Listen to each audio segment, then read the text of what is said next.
Tuesday. Her heels echoed across the concrete floor of my garage. Sharp, final. I was under a car, oil dripping, hands black with grease, when she slid a manila folder across the floor. Divorce papers. She didn't even look me in the eye. Said she couldn't live poor anymore. 3 days later, I found out I'd inherited $500 million. But there was a catch. I couldn't tell a single soul for 5 years. Not my wife, not my daughter, no one. So I stayed quiet, kept fixing cars, kept living like a man who had nothing, while secretly holding more than she ever dreamed of walking away from. Because sometimes, silence says more than revenge ever could. If you've ever been underestimated, hit subscribe. This story is for you. From that Tuesday, everything I touched felt heavier. Grease lived under my nails no matter how long I scrubbed at the sink. The brass ring on my finger had thinned over the years, the engraving almost gone from wiping sweat and tightening bolts. Together, always. Funny how 2 words can fade with time and dish soap. I held a shop rag, stared at the photo on my desk. 2 kids at a courthouse 10 years ago, smiling like a used car ad. My thumb rubbed the ring the way an old pitcher rubs a lucky ball before the 9th. Then I felt it, the sting that comes when pride finally lets go. I twisted the ring once, twice, and slid it off. Set it beside the wedding photo, metal tapping glass.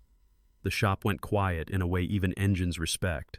I told myself it was just a ring, but my hand felt naked, like I'd walked out into winter without a coat, right before the wind hits. That quiet followed me to the courthouse.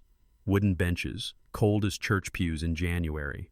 The judge read from a stack of papers like it was weather, dry, impersonal, unavoidable. My lawyer tapped a pen. Her lawyer checked a watch. Joint custody, every other weekend. Those 3 words rewired my weeks. Workday noise, then 2 bright days of pancakes and cartoons, then the echo again. The judge asked if I understood. I said yes because a man learns to say yes when no changes nothing. The gavel knocked once, a sound like a hood slamming shut when you know the engine's not fixed yet. Outside, the Ohio wind pushed at my jacket. I looked at my empty ring finger and thought of Saturday mornings, purple backpack, syrup on plates, Lily's laugh filling cheap apartment walls. I told myself I'd build a life out of the weekends I got. But as I reached for the door, I heard another sound, the kind that turns a man around. It was the sound of my own boots climbing the stairs to that loft I'd used for storage and stubbornness. 1 room, 1 window, 1 coffee maker that only worked when it felt respected. I dragged boxes, swept grit into a dustpan, found my dad's old toolbox under a pile of brake rotors. His initials scratched into the lid like a signature on my bones. Inside, I taped Lily's drawings, stick figures with big smiles, purple suns, a garage that looked better on paper than in person. I set a cheap mattress on a metal frame, shook out clean sheets, and felt the room accept me the way a good socket accepts the right bolt. Firm, honest, no wiggle. I boiled ramen on a hot plate, ate standing, stared at the spot on the wall where a TV might go if Hope showed up with a receipt. Then I laid down. The springs squeaked like they were filing a complaint. Tomorrow, I told myself, is just another workday, until the Mercedes found my street. You don't see many Mercedes near a place that fixes them for less than the dealership. It rolled in slow, nose up, like it was smelling the neighborhood. The man who stepped out wore a suit you could trade for a used pickup. "Mr. Miller, I'm Dalton." His handshake was steady. His eyes said this wasn't a sales pitch. We sat in my office, which is a generous word for a room with a wobbly desk and a coffee machine that lies. He set down a leather folder, clicked it open, slid a thick envelope across the wood. My name in careful handwriting. I broke the seal. Read once. Read again because big numbers do that to you. $500 million. My mouth went dry like I'd swallowed sawdust. "There are conditions," Dalton said, voice flat as a torque wrench. He let the number hang there, heavy and perfect, then cut it in half with a whisper. And silence. I looked at my hands, at the grease, at my father's toolbox. Then I asked, "What kind?" "The kind that makes a man," he said. "No telling anyone.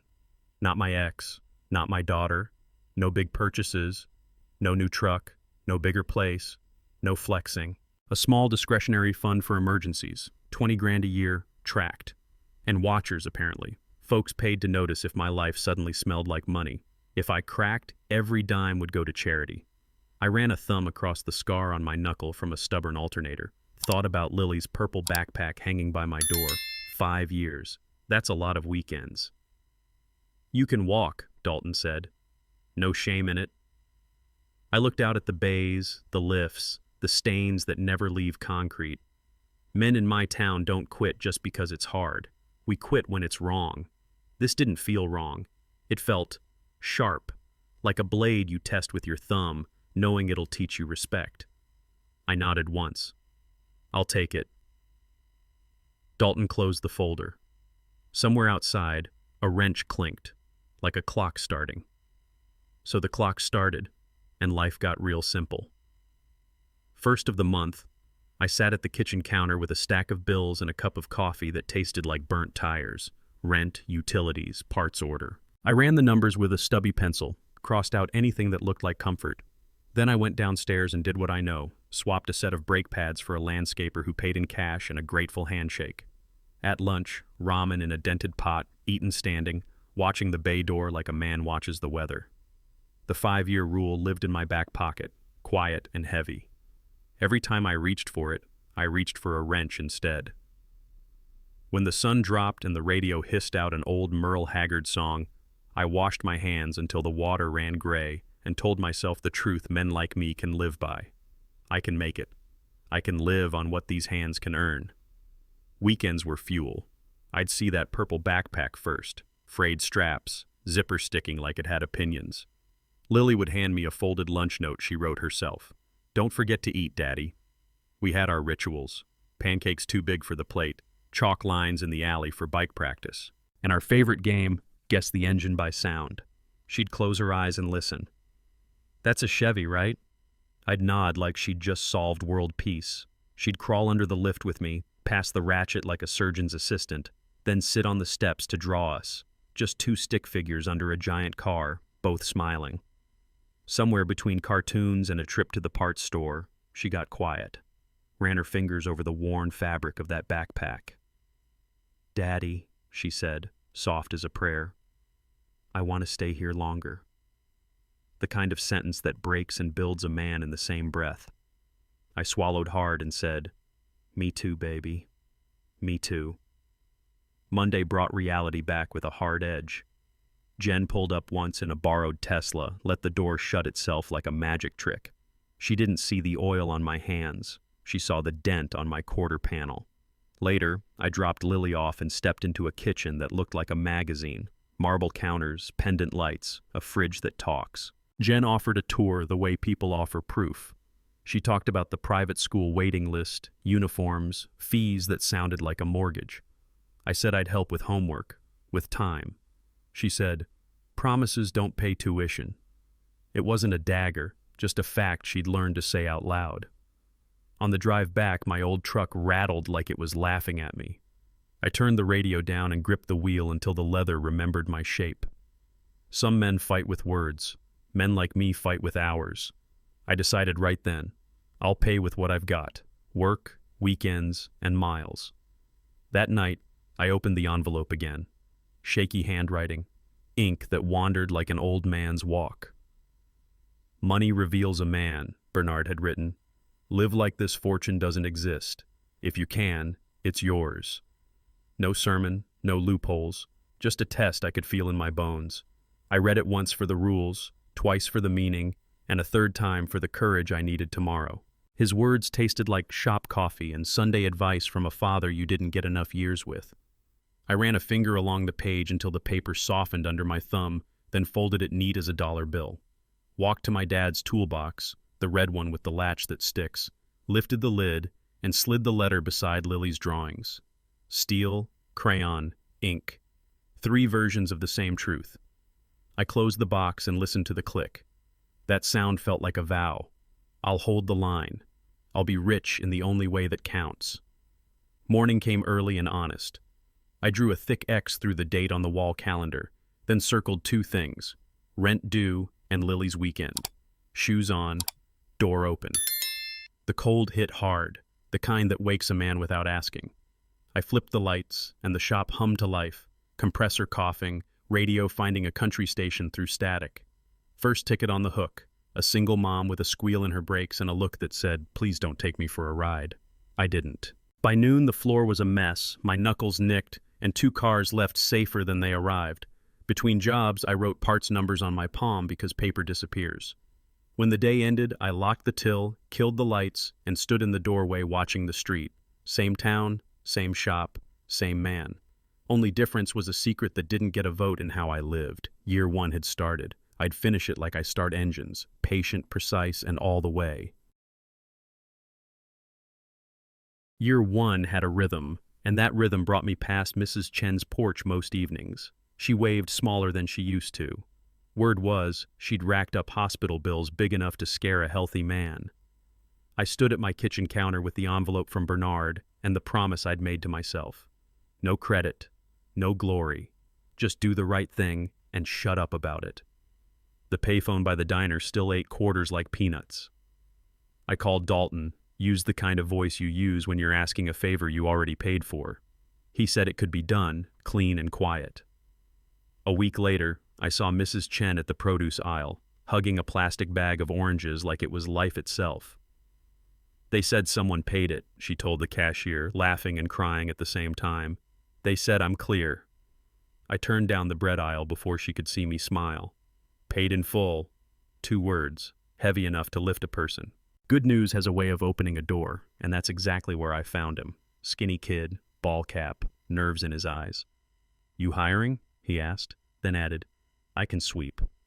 I handed him a broom and watched him move the dirt like he had a grudge against it. By noon, he'd fetched tools, held a light steady, and asked the kind of questions that tell you a man wants a trade, not a shortcut.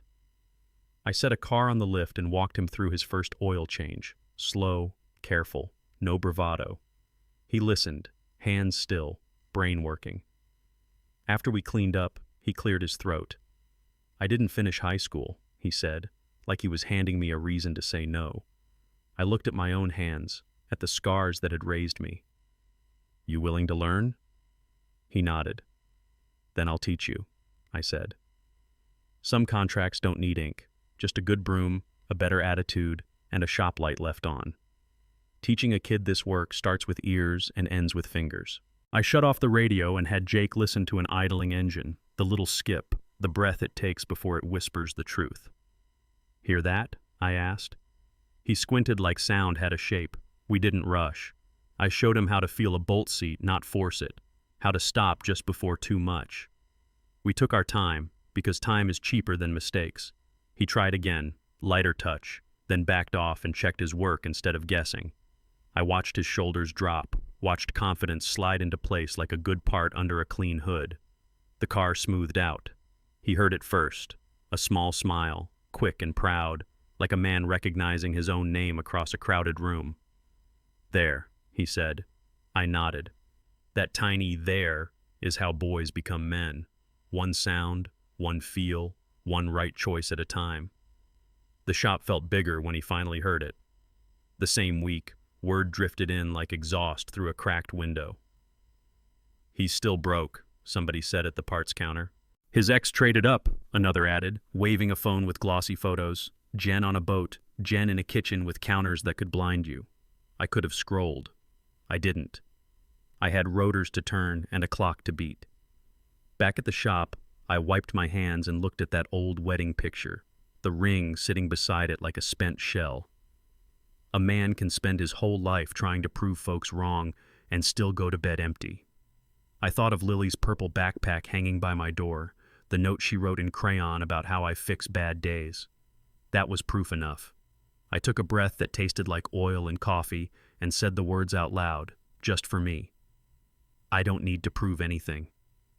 The sentence landed solid, heavy enough to hold, light enough to carry. Right after that, a single mom rolled in with a dashboard lit up like Christmas and a face that made you want to fix the world. "It dies at stoplights," she said. I popped the hood and listened. The alternator was singing its goodbye song. We walked through the bill together, and I circled the number that hurt. "I'll do parts at cost," I said. "No labor." She blinked hard. "I can't... even that." I nodded, told her to give me a day. After close, I called Dalton from the sidewalk where the streetlight hums. "Small help," I said. "Quiet." He handled the rest. Next afternoon, I handed her the keys and the invoice. She read it twice. "This says... paid?" Her voice shook. "By who?" I shrugged, wiped my hands on a rag that never gets clean. "Someone who's been helped before," I said.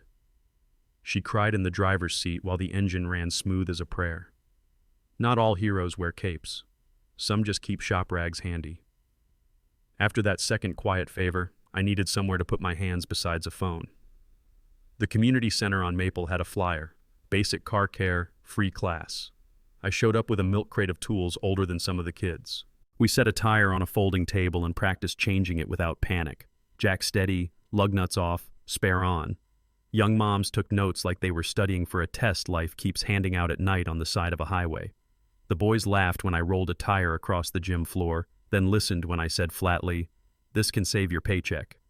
We finished with jumper cables, red to red, black to ground, nobody getting bit by sparks. On my way out, I signed my name on a toolbox and left it there. "For whoever needs it next," I told the director. The room felt lighter. Doing something useful has a way of turning noise into air you can finally breathe. That's when I noticed her, cardigan a little frayed, old Honda keys on a lanyard, eyes that didn't slide past people. She stayed after to stack chairs, listening more than talking, the way good teachers do. "You stuck around long after class," she said, almost teasing. I shrugged. "Folks learn better when you don't rush 'em." She glanced at the toolbox I'd left behind. "You give that away?" I nodded. "Tools don't help much if they're locked up." She smiled, small and sure. "You're still here just for the kids?" I looked at the moms packing strollers, the teenage boy asking the director about next week. "Yeah," I said, "for the kids." It wasn't a line, it was the ground I stood on. She introduced herself as Sarah, said she taught 3rd grade, and asked if I'd consider a follow-up class on winter prep. "If they show up," I said. "They will," she answered, like she'd already decided. Some people enter quiet, and still somehow change the room. A few days later, Lily handed me a folded paper that smelled like classroom glue.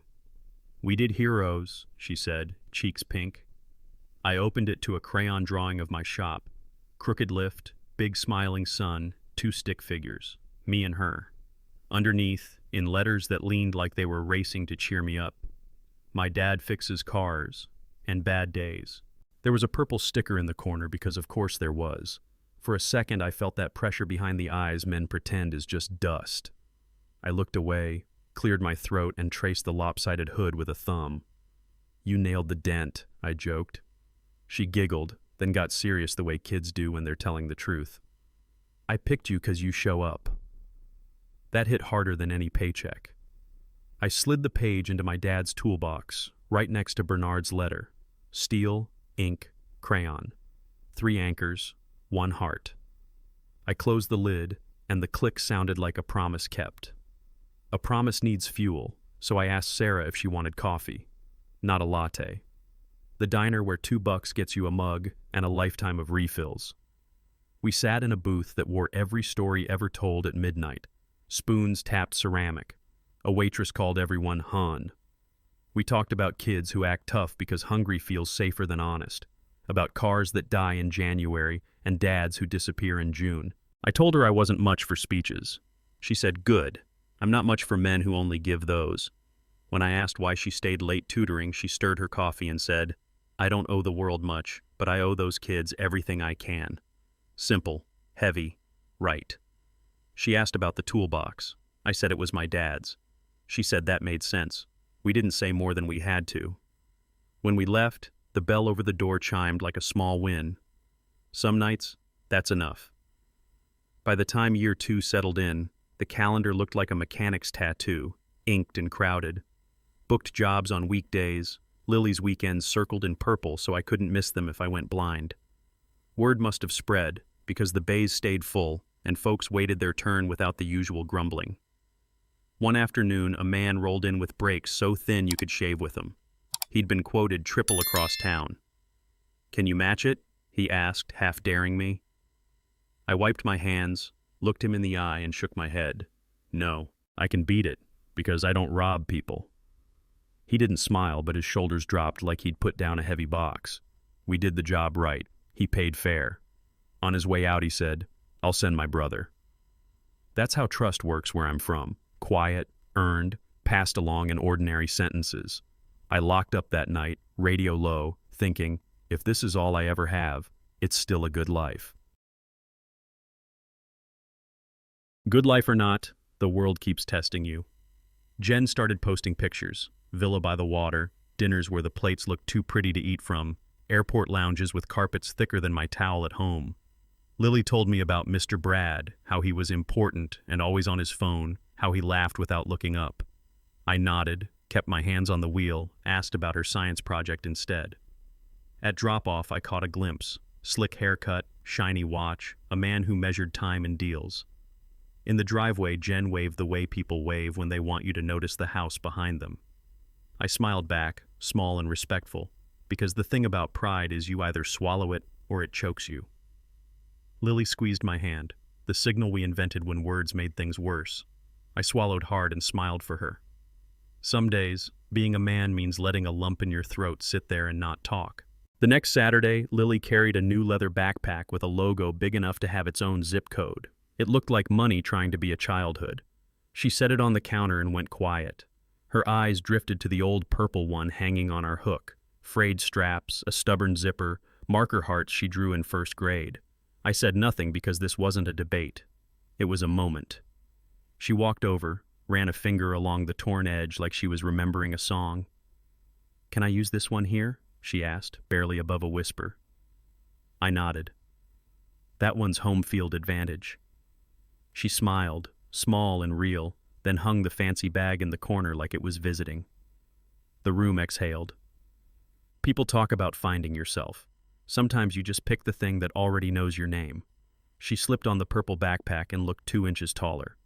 I didn't cheer. I just poured syrup and said, "Let's eat." That same week, the community center emailed the town list. After-school program short on funds, winter coming fast, kids needing a warm place and a reason to show up. I read it twice, then drafted a reply from an address that didn't point anywhere near me. "Consider it covered," I wrote, and called Dalton to do it right, quiet and clean. 2 Fridays later, new laptops arrived, along with a crate of sports gear that made the gym sound different. Sneakers on wood, the kind of noise hope makes when it's busy. A local paper ran a story. "Mystery donor keeps program alive." The headline felt corny and perfect. I watched Maria, the director, try not to cry on camera, saying, "Somebody out there cares." I changed oil with the TV on in the office, volume low, hands shiny with work. A countdown started in my chest. Not the 5-year clock, but something else. Lives were moving. Mine, too. And no one needed my name on any of it. Back at the shop, the day came when I stepped back and let Jake run a brake job solo. He checked his steps out loud, like a pilot. Jack, lugs, caliper, pads, torque. The customer watched through the glass with that nervous look people get when they're handing over control and rent money in the same breath. Jake finished, took it for a spin, came back with a grin that didn't need translation. The customer shook his hand, a small ceremony men do when something's done right. I opened my drawer and pulled a roll of wrenches, not new but honest. "Borrow 'em till they feel like yours," I said. He held the metal like it hummed. "Take care of them, they'll take care of you. And someday, pass 'em on." His eyes flickered the way a boy's do when the future walks into the room. He nodded like he'd just been sworn in. Tools change hands. Responsibility moves with them. That's how a shop grows a backbone. A few nights later, Sarah's Honda limped into my bay sounding like it was chewing gravel. I popped the hood, found what I needed, and had her back on the road before the coffee cooled. She tried to hand me cash. I shook my head. "Coffee's enough," I said. She studied me, not the car. "You're different from most," she said. Not a compliment, just a diagnosis. I shrugged because men like me don't know what to do with praise that fits. We sat on the steps outside, steam rising from paper cups. She asked where the line was for me, between helping and losing yourself. I told her a trick I use. If I can wake up the same man tomorrow, it's the right side of the line. She smiled like she'd been waiting to hear that from someone. The streetlights hummed. We didn't make promises. We didn't need to. Some boundaries don't keep people out. They keep you honest enough to let the right ones in. Honest lines have a way of holding, and the next Saturday the line was chalk on a park path. Lily straddled her bike, helmet crooked, knees knocking like castanets. "You ready?" I asked. She wasn't, not really. Nobody ever is. We pushed off anyway. 10 feet, wobble, crash into the grass. She popped up mad, little fists on little hips, then laughed because falling is funny when your dad laughs first. We tried again, hands on the seat, my run turning into a jog, my jog into faith. "Eyes up," I said. "Pedal steady, the ground's not going anywhere." The world narrowed to breath and spokes and the tiny click of courage catching. I felt her balance find itself like a bolt finally threading true. I let go. Didn't say it, didn't warn her, just trusted. She floated forward, 5 feet, 8, then 10, before rolling to a stop and whipping around, eyes wide. "I did it," she yelled, voice echoing through the trees. "Yeah," I said, hands on my knees. "You did." Victories like that need a trophy, and ours has always been a pot on a small stove. Back at the loft, I pulled Dad's stained recipe card from the red toolbox, paper soft from decades of greasy fingerprints. Onion in the pan till it told the room the day had turned good. Meat browned, tomatoes dumped with a thud that felt like home. I measured cumin with my heart because that's how my father taught me. Lily tore open saltine sleeves like confetti. Sarah stopped by, drawn by the smell and the laughing. She took a spoon, tasted, went quiet in that way honest things make you quiet. "That's real," she said, then met my eyes. "Teach me?" 2 words, and the room shifted. I handed her the spoon, slid over, and said what I wish someone had told me 20 years ago. "Go slow. Let the heat do the work." Steam fogged the window, and for once I didn't wipe it clear. Some warmth deserves to linger. After Lily fell asleep in a fort of couch cushions and crumbs, the night pressed in soft and kind. We sat on the wooden steps outside the shop, garage light pooling gold on concrete, cicadas tuning the air like an old radio. We didn't say much. We didn't have to. She rubbed her hands together for warmth. I handed her my jacket like men in my family always have. The silence wasn't empty, just full of everything we didn't need to explain. She looked at me like a question I already knew the answer to. I leaned in half an inch. She met me the other half. A touch. Just a clean human proof that 2 people can move closer without either one getting smaller. We laughed because it felt like we'd stolen something sweet and harmless. Then we pulled back, slow, the way you set a tool down when you want to use it again tomorrow. The porch creaked its approval. The line held. So did we. Friday afternoon, I was halfway through an oil change when the shop buzzer rang. On the security screen, a reporter in a raincoat, mic in hand. "Mr. Miller, sources say you're behind the anonymous donations around town. Care to confirm?" My stomach dropped.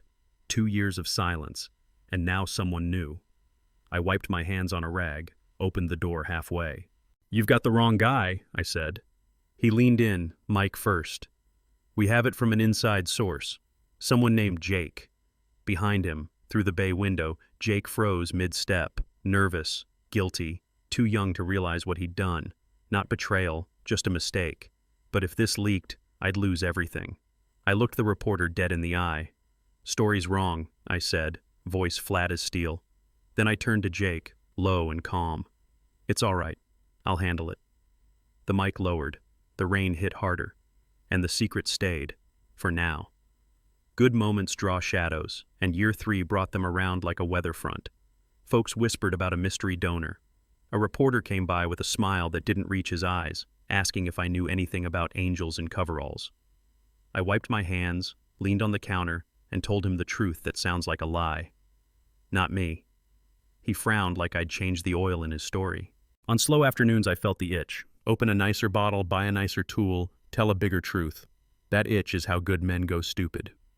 I turned the radio up instead, let the work scrub me clean.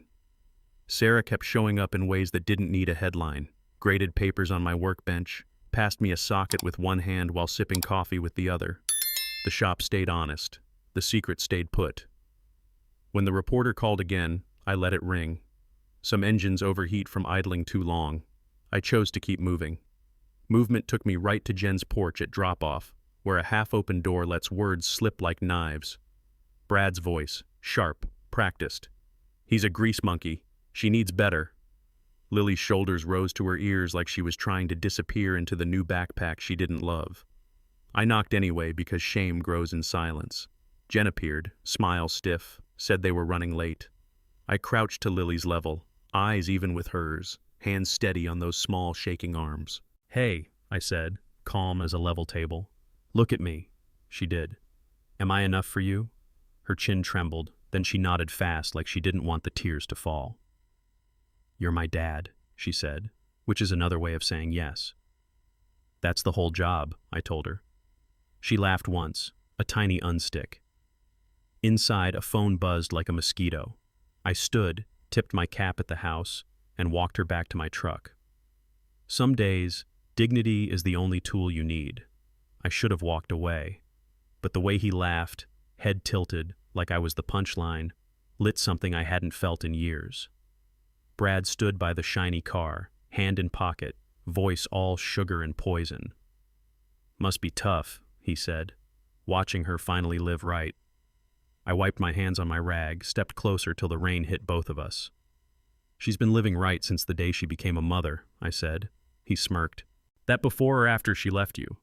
My fist twitched, but I caught it mid-air, the way a mechanic catches a falling wrench before it hits what matters. I leaned in, calm, low. "You don't know what right looks like, Brad, but you're about to learn." Then I turned away. Didn't swing, didn't curse, just got in my truck, started the engine, and let the silence be the lesson. Some wars you win by not starting them. Dignity will get you through a doorway. Keeping a child safe keeps you in the room. That night, Lily asked the question kids hide behind homework. "Are you ever not coming back?" I pulled the wall calendar off its nail and laid it flat on the table. We circled her weekends in purple, drew arrows for pickup times, added pancake emojis because that's our signature. I wrote my promise right on the paper, big block letters, "Dad will be here." We taped it to the fridge like a contract you could touch. Then I set 2 alarms in my phone and showed her both. "Redundant," I said, and she giggled because big words sound funny in small kitchens. Before bed she hesitated, backpack on one shoulder, like she was testing the weight of trust. I knelt, steady voice, steady hands. "You're safe with me, Peanut. I'm not perfect, but I always show up." Her shoulders dropped. "Okay," she whispered, and that word fit the room like a lock finding home. Showing up has a way of saying everything, and a week later the local news ran another piece about the mystery donor. The camera panned across new laptops, fresh paint, kids grinning like they'd just found the good candy. I wiped a socket clean while the TV murmured in the office. Sarah saw the segment too. She mentioned it at the diner, casually, eyes on her coffee, then glanced at me the way people glance at a closed door they could open but choose not to. I waited for the question. It didn't come. Instead she said, "It doesn't matter who. What matters is how they live." She let the sentence sit between us, hot and plain. That kind of respect is rarer than money. She changed the subject to a kid who finally read a full chapter, to a mom who got a second shift, to how little victories keep the roof on. I paid the check. She left the tip. The bell over the door spelled truce without a sound. Good news travels on paper you don't want to crease. Jake walked in holding an envelope like it might break. Trade school, accepted. He tried to play it cool and failed in the best way. I hugged him one-armed, the way men do when joy shows up on a Tuesday. We stepped outside for a photo under the Miller's Auto sign, grease on our shirts, sun in our eyes, both of us squinting at a future we could almost see. Back at the bench, I pulled out a toolbox I'd been building piece by piece. No chrome nonsense, just wrenches that bite and sockets that know their job. I set it down and slid it toward him. "Not a gift," I said. "A trust. Use 'em. Take care of 'em. Care of." And when some kid shows up hungry to learn, pass him on. He ran a hand over the lid like it was a flag. I won't forget, he said. I believed him. Tools last. So do the hands that learn to use them right. You can measure change in headlines, but I prefer hallways. The community center's after-school class spilled into 2 rooms. The gym sounded like sneakers and second chances. I saw fewer kids hanging on the corner and more kids carrying binders. The director, Maria, walked me through a board with names and arrows. Job leads here, GED there, a plumbing apprenticeship you could touch with a fingertip. She pointed to a photo on the wall, first cohort, all awkward pride and crooked smiles. Look at them now, she said, and for once she couldn't finish the sentence. Her eyes filled, not the big TV kind, the quiet kitchen kind. I handed her a shop rag out of habit, and we both laughed at how dumb and perfect that was. Out in the lot, a dad popped a hood, and his daughter told him what to check first. That's how you know a place is healing, when knowledge changes hands and trouble has to find a new address. With change comes temptation. The bays stayed full. My voicemail sounded like a jukebox of folks who'd heard I'm fair. A man in a crisp blazer took me to lunch and slid a glossy folder across the table. Franchise. Your name, 20 shops in 3 states. We'll handle the rest. The numbers were loud. I thought about bigger signs, bigger stress, bigger distance from the things that make me, me. I pictured Lily at the park, Sarah at the diner, Jake turning a wrench with the right torque because someone taught him slow. I closed the folder and pushed it back. I'm choosing small and honest, I said. He blinked like I'd mispronounced profit. You'll leave a lot on the table. I smiled. The right things are already on mine. Back at the shop, I hung my jacket, flipped the open sign, and breathed in the smell of rubber, coffee, and work. Some men chase more. Me? I protect enough. That's my brand. That's my piece. Holding on to enough made me think about the man who taught me what enough feels like. I called Dalton from the office, the radio low, the smell of rubber and coffee settling in. Tell me more about my uncle, I said. He took a breath like he was opening a file in his head. Bernard lived simple, died content, and 10 years later some lawyer in Texas found oil under land he'd bought cheap and forgotten. The money came after the man was gone. But the will? The conditions? He'd written those when his wallet was still thin. Dalton's voice softened. He didn't test you with wealth, Ethan. He tested you with waiting. I set the phone down and stared at my father's toolbox, at the letter folded neat beside Lily's drawing. It hit me like a torque bar finding purchase. This wasn't about dollars. It was about discipline. He tested me with silence, I said to the empty room, and the room agreed.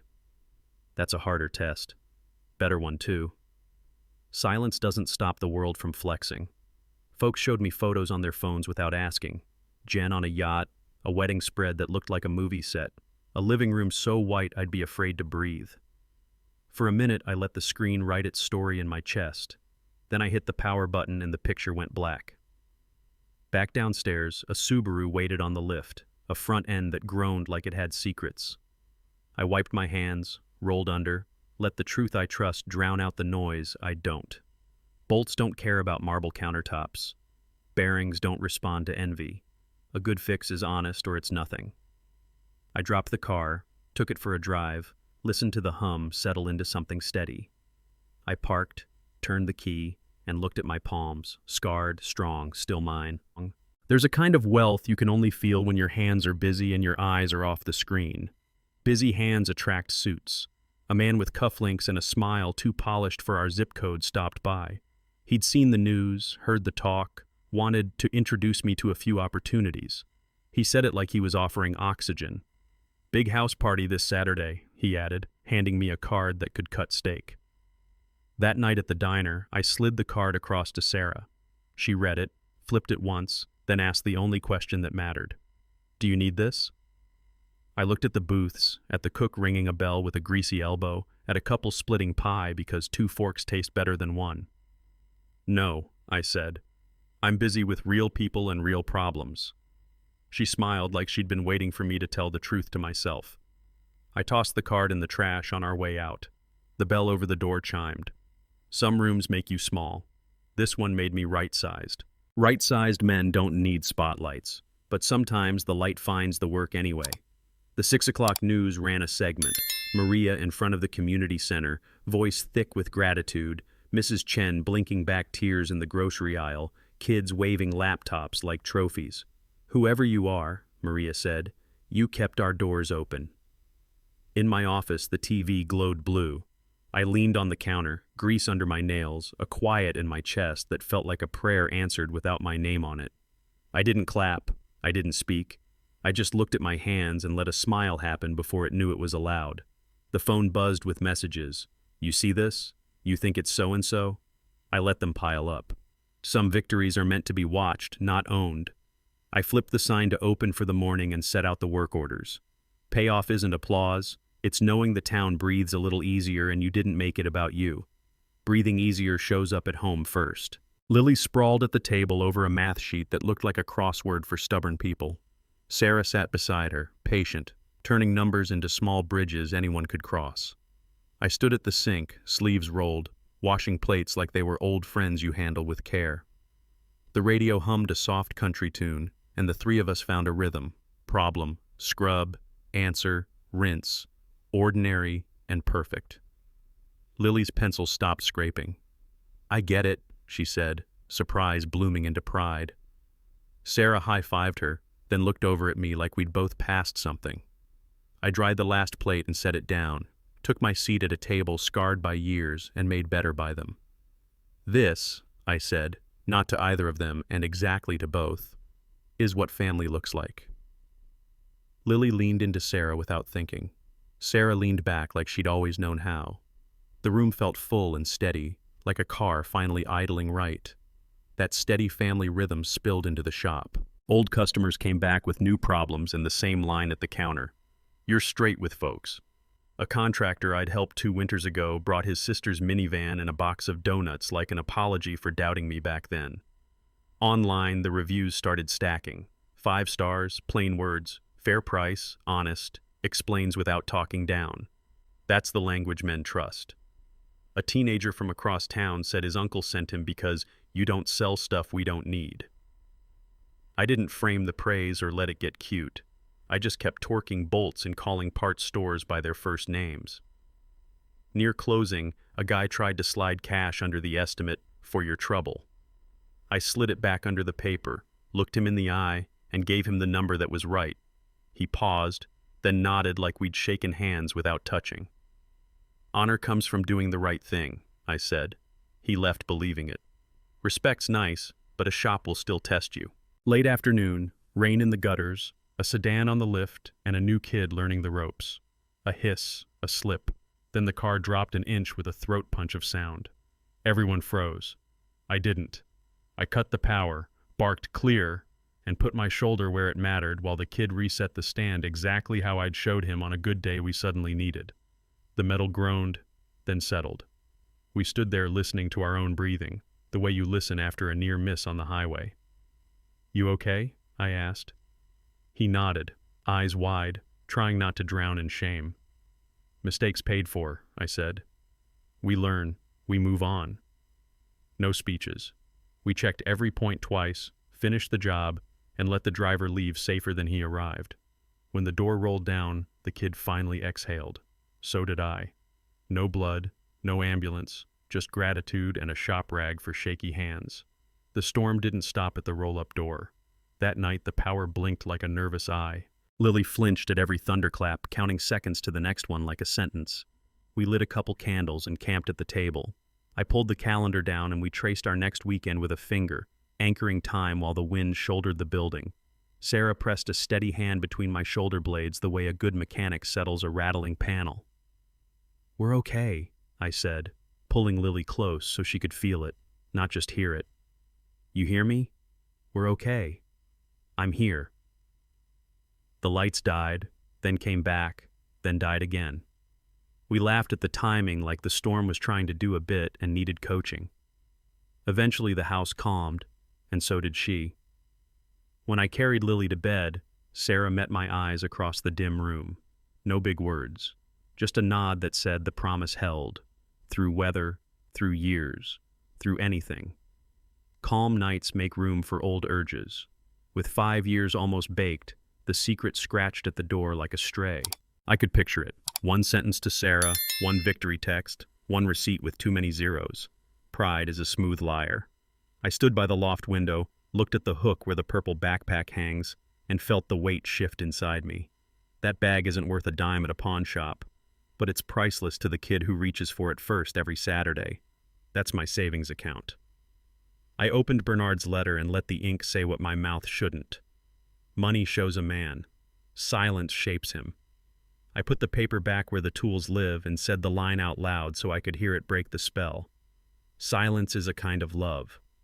Love for Lily's steadiness. Love for the man I'm trying to be. The urge didn't vanish. It just lost the steering wheel. That was enough to sleep. Morning news brings its own weather. Whispers turn to calls. Rumors of bad trades, missing funds, an investigation with letters big enough to scare rich people. Photos of Jen at parties started to look different. Smiles tight, eyes doing math. A clip surfaced. Brad ducking cameras, his phone screaming like a smoke alarm no one could shut off. I stood in the shop doorway and watched the rain bead on the asphalt, the way regret beads on a face that's learning late.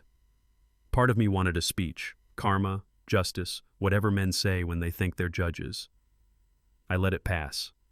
I'm not a judge. I'm a guy with a lift and a daughter and enough work to fill a lifetime. I sighed, picked up the next ticket, and wiped my hands because grease I can handle. People? People are messier. When Jen texted a question mark, I typed back, "Hope you're okay." No victory lap, no sermon, just a little distance and a lot of breath. After the Brad headlines, life snapped back to ordinary. That's when Sarah asked it. No preface, no drama. If tomorrow you lost everything, what would you do? We were closing up, lights buzzing, the smell of hot metal fading. I didn't have to think. Fix cars, I said. She nodded like she'd hoped I'd say that. I'd still teach. We stood there with two simple answers that felt like vows. Most folks talk about backup plans. We talked about first loves. She leaned on the counter, tracing a nick in the wood like it was a map. Good, she said. Then nothing important can be taken from us. It landed clean. We laughed then, small, sure, because sharing the same center of gravity makes life easier to carry. No fireworks, no big speech, just two people picking the same North Star. Outside, the streetlight flickered back to steady. We're okay, I told her. Yeah, she said. We're built for weather. And for once, I believed it all the way down. Whether or not, the calendar kept its promises. Jake walked in with a paper cap and a grin wide enough to hang tools on. Graduated top of his class. We hit the diner for a cheap burger and the kind of pie that tastes like someone's aunt still cares. He told me about engines he tore down and put back together, about a teacher who said he had feel, which is the only grade that matters in our line of work. Back at the shop, I slid a toolbox across the bench, the lid engraved with his name. Not shiny, not for show, just honest weight. This isn't a trophy, I said. It's a responsibility. Use it, respect it. And when a kid shows up like you did, pass it on. He lifted the lid like it might sing. I will, he said, voice steady. We took a photo under the sign. Two men, same dirt on our hands, different chapters. That's the kind of inheritance a town can feel. Momentum followed him out the door and straight into mine. People started driving past other places to get to us. I repainted Miller's auto myself on a Saturday, letters not perfect but honest. The appointment board filled faster than I could erase it. A guy from 2 counties over said a cousin swore we were worth the miles. Another tried to tip me for telling him his car needed less, not more. I pushed the cash back and gave him the number that was fair. He blinked, then relaxed like he'd been braced for a hit that never came. A supplier suggested I nudge prices to match the market. I looked at the purple circles on my calendar and the folks who count dollars in days, not decimals. We're good, I said. We kept it straight. The bays stayed busy, the coffee stayed bad, and the town kept sending its worries through my doors. That's a brand. Doing right when nobody would blame you for doing more. Doing right makes time run fast. Dalton called with a voice that had a finish line in it. 8 months, he said. That night's sleep felt like a stubborn engine. I turned the key and it coughed, caught, died again. I got up, made coffee, opened Bernard's letter for the 1,000th time. Money reveals, silence refines. I read it slow until the words thinned out into meaning. I thought about what had changed. A kid who found balance on a bike, a shop kid who found his future, a teacher who found a place at our table, a town that breathed easier. Then I asked myself the question I'd been dodging. If nothing else changed, am I already rich? The answer arrived quiet as sunrise. Yes. Not dollar rich, direction rich, people rich, purpose rich. I set the letter beside Lily's drawing and the toolbox that started it all. I've been wealthy for a while, I said to the dark room. Saying it out loud made it true enough to sleep. Sleep bought me one clear evening, the kind Ohio paints for free. Sky gone copper, wind talking to the trees, the bay door cracked like a smile. I swept the floor slow, letting the day settle in the dustpan. Out front, the flag snapped once, warning or welcome, hard to say. The radio lost the station and found another, a softer song about hanging on. I turned off the lights bay by bay, left the office lamp on like a porch light for decisions. That's when I heard it, tires crunching gravel that wasn't used to visitors after dark. Headlights washed over the wall and slid across the old photos. I wiped my hands for no reason and stepped into the doorway. A car I didn't recognize idled at the curb, engine ticking hot, someone inside taking a breath they didn't want to take. The wind pushed, the door creaked, and the night held its breath with me. Then the engine cut, and the storm finally had a face. The storm's face stepped out of the car wearing a tired sweater and no makeup. Jen. Her eyes were red, like she'd been arguing with sleep for days. Lily climbed out after her, small and serious, clutching the strap of that purple backpack. We stood under the bay light that turns everything honest. Jen tried to start twice and failed, then got it out fast like a bad gear finally catching. "Brad's gone," she said. "He cheated. He ran. The FBI froze everything. I can't pay for next month. I can't pay for anything." The words hit the concrete and didn't bounce. The old reflex rose in me, the part that wants to fix what breaks, even when it's not a car. I looked at Lily first, because that's where the truth lives. She didn't look away. Jen twisted her hands, a soundless plea. Her fancy life had fallen apart without making a sound. "I need help," she whispered. And for once it wasn't a demand. It was gravity. Gravity pulled me straight to the office safe where the checkbook slept like a loaded secret. I spun the dial and stopped. Through the window, Lily met my eyes. "No fear, just a question. What kind of man are you, right now?" I stood there long enough to feel the weight shift from money to meaning. I closed the safe, walked back out into the shop where everything smells like second chances. Jen waited for a miracle shaped like cash. I gave her the only one I could live with tomorrow. "I'll fix your car," I said. "No charge. That's what I can do." She blinked, then crumpled a little, like pride finally found a chair. "I don't deserve—" "Maybe not," I said, gentle as I could manage. "But Lily does, and cars need fixing." The silence pressed hard, but it didn't crush us. Sometimes power is choosing the smaller sentence and letting it stand. I grabbed a rag, popped the hood, and put my hands where they know who I am. After they left, the shop felt like a church that still had work to do. I went to Dad's toolbox because that's where I keep the things that talk straight. The lid creaked. The cold found my fingers. There it was, the old brass ring, thin from years of doing dishes and wiping sweat. I held it and felt the echo of promises we both stopped keeping at different times. On the wall by the door, Lily's purple backpack hung in its usual spot, a cheap billboard for everything that didn't break. I weighed the ring in my palm, then set it down beside Bernard's letter and Lily's drawing. Steel, ink, crayon, brass. One life, closed with a soft click. I shut the box and let the latch catch, the way you click a seatbelt before a long drive. Outside, the night eased off the building. Some endings don't slam, they settle. I turned off the bay light and left the ring where it belongs, in the past, not on my hand. Morning brought pancakes and one honest question. Lily pushed syrup around her plate, then looked up with those eyes that don't let you dodge. "Daddy, are you rich like Brad was?" Not curious, afraid. She'd seen money turn loud and mean. I wiped my hands, dried them on a rag that couldn't get clean if it tried, and sat so we were eye level. Her small fingers found mine and held on. "Sweetheart," I said, slow and plain, "rich is having people who love you no matter what. By that measure, I'm the wealthiest man I know."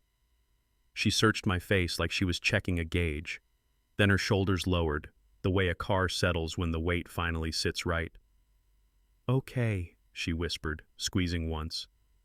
We cleared plates, and she stuck a purple sticker on the calendar square that had my name on it. "Just to make sure," she said. I laughed.